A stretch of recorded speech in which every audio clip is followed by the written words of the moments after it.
No one in my family ever really dies. Part 2. May we all get to heaven before the devil knows we're dead. Turnpike Troubadours. "What's going to happen now?" he asked. I looked into the bright blue eyes that belonged to my 8-year-old nephew, Ewan. "I don't know," I answered truthfully. And I didn't. How could I know what was going to happen next? "Why the hell would you—" I suddenly saw the fear in his eyes and came to my senses. Instead of yelling, I hugged him. "It'll be okay, buddy. We'll ask Grandma for help," I said, trying to calm him.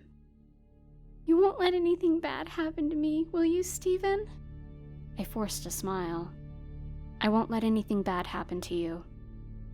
Checking the alarm clock on the old antique bedside table next to us, I saw it was nearly 2 hours past midnight.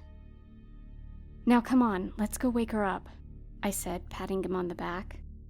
He smiled genuinely, and as he did, an ominous feeling seemed to pass across me. I suddenly knew that none of this could end well. For a brief moment, I understood that when Ewan had looked at whatever ghastly figure had been on the other side of the window, it had sealed the fate of himself, myself, and possibly even that of our entire family. But perhaps it wasn't entirely his fault. This had started with the death of our grandfather, Isaac. Something dark had finally found us. Maybe whatever it was could sense the happiness and innocence of a family that had lived without fear of death, that had lived without that inevitability hanging over it. That inevitability, my mind repeated. Death cannot be cheated, and your family has cheated me for too long. "Stop it, Stephen," I told myself angrily, pushing those thoughts back into the deeper recess of my mind. I took a breath and opened the door to the hallway. It seemed darker than usual, and a certain musty smell hung in the air. Almost like the smell of... Stop it. We walked quickly down into the darkness and toward my grandmother's room, ignoring the thick silence. When we got there, the door was already wide open. "Stay close to me, Ewan," I said, before realizing he couldn't have been any closer if we had been tied together. He was terrified. "Grandma?" I said, trying to muster a courage that wouldn't come. This felt wrong. Everything felt wrong. As I stepped slowly into her room, I saw that a small lamp was flicked on near her bedside. The bed was empty. "Grandma?" I called out again, this time with even less courage. I somehow knew she was gone. I could feel it. "She's not here," I said, looking down at Ewan. "Come on." We knocked on the door to Uncle Carl's room, which was a short ways down the hall. "Uncle Carl?" I called out through the door. Nothing. Opening the door quietly, I saw that his bed was empty as well. "Where is everyone?" Ewan asked, looking up at me. "I don't know."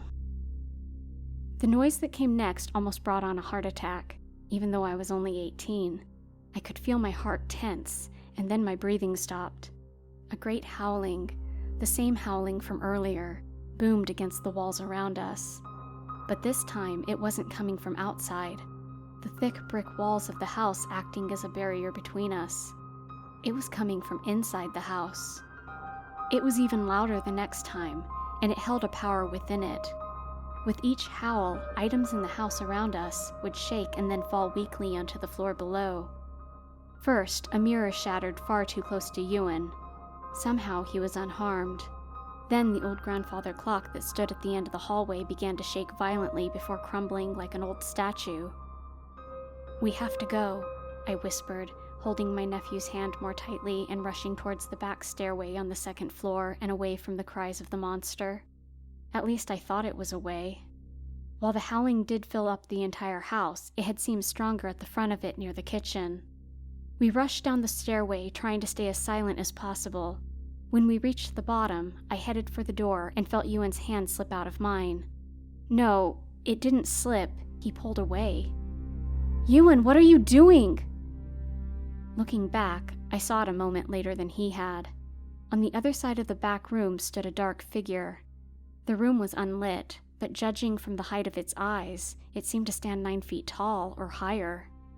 its eyes. Its yellow eyes that seemed to call out to you, seemed to beckon for you. Ewan was lost inside of them, and so was I. The thing floated closer slowly, and the two of us were helpless to move. Maybe we didn't want to. I'm not sure what would have happened next, if not for the strong hand that clasped onto my shoulder and the bright light that seemed to blind the monster for a moment. It howled wickedly, as if wounded, and its eyes looked away. When it did, the spell was broken, and the two of us could move again. We looked up into the eyes of our great-grandfather Isaac.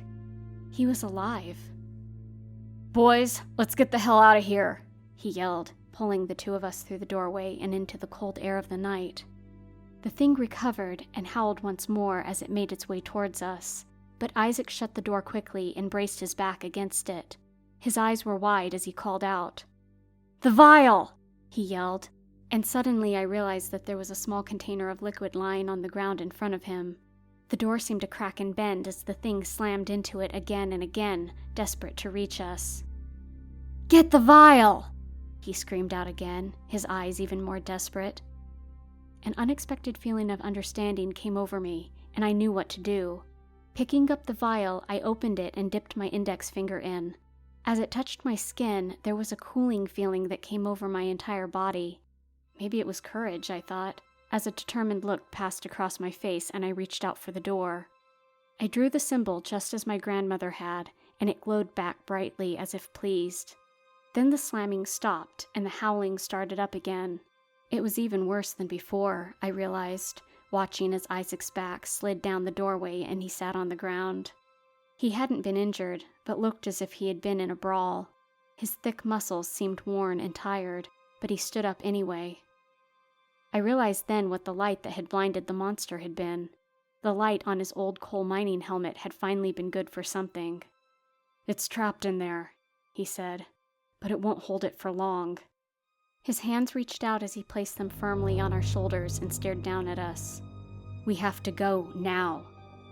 Not another word was said as the three of us ran towards the thick forest behind our home.